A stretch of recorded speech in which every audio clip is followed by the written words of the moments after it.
तो ऐसे वक्त पे जब हर कंज्यूमर आपको पैसा दे रहा है, आप कुछ वक्त के लिए प्रॉफिटेबिलिटी को या अपने मार्जिन्स को थोड़ा कम करके भी चल सकते हैं, और यही सवाल है, और इसी वजह से सरकार अब इन कंपनियों को लेकर सख्त होती हुई दिखाई दे रही है। विशाल, चलिए सर आगे बढ़ते हैं।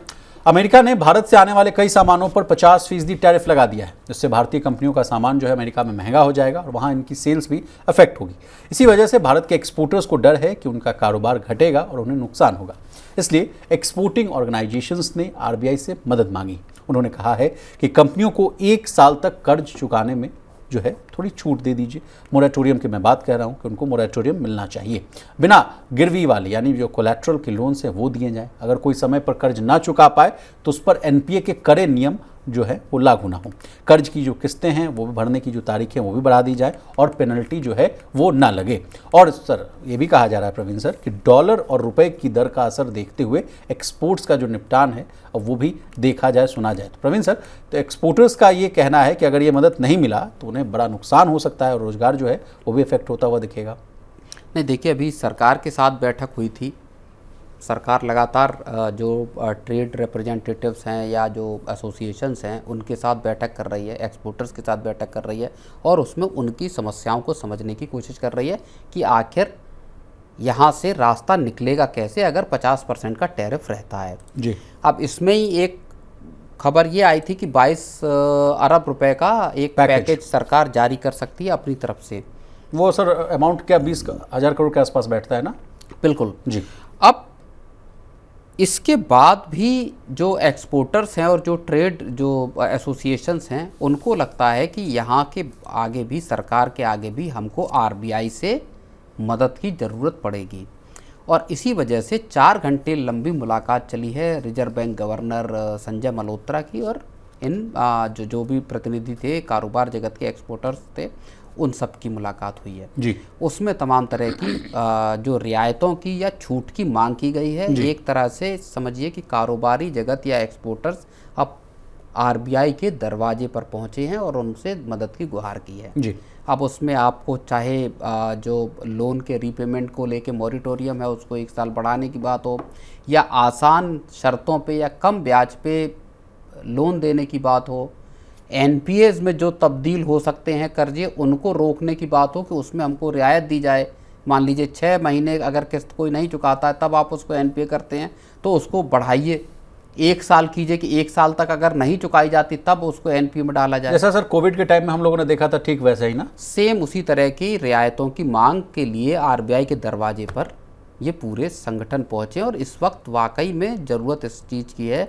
जिस हिसाब की जो फिलहाल परिस्थितियां दिखाई दे रही हैं वहाँ सरकार और आरबीआई को बड़े फैसले तत्काल लेने पड़ेंगे। सर स्थिति थोड़ी गंभीर है। अब मेरे पास एक जस्ट लेटेस्ट खबर आई है सर कि बीकानेर जो है राजस्थान की जो वुलन और यार्न की जो इंडस्ट्री है वो कमज़ोर पड़ती हुई नज़र आ रही है। फैक्ट्रियां बंद होने की कगार पर है। कहा जा रहा है कि 1 से सवा लाख जो मजदूर हैं और जो भेड़ पालक हैं सर उनके सामने रोजगार की जो संकट है वो खड़ी होती हुई नज़र आ रही है। कारोबारियों का कहना है, स्टेटमेंट भी आ गया है सर, कि टैरिफ के कारण जो है प्रदेश में 1200 करोड़ की जो इंडस्ट्री है वो अफेक्ट हो सकती है। अब 150 से लेकर 200 करोड़ के जो ऑर्डर्स है वो कहा जा रहा है कि होल्ड पर चले गए हैं। अगर सॉल्यूशन नहीं निकला तो कहा जा रहा है कि 1 साल के भीतर जो है इंडस्ट्री जो है 70% तक खत्म हो सकती है। तो सर चिंताजनक बात है। बिल्कुल। और इसीलिए नोएडा और वो वाला भी आप जोड़ लीजिए सर मामला। बिल्कुल, सूरत हो, नोएडा हो, तिरुपुर हो, गुजरात, तमाम जो इंडस्ट्रियल हब हैं या एक्सपोर्टिंग हब हैं जो वहाँ पे हालात तकरीबन इसी तरह के बनते हुए दिख रहे हैं।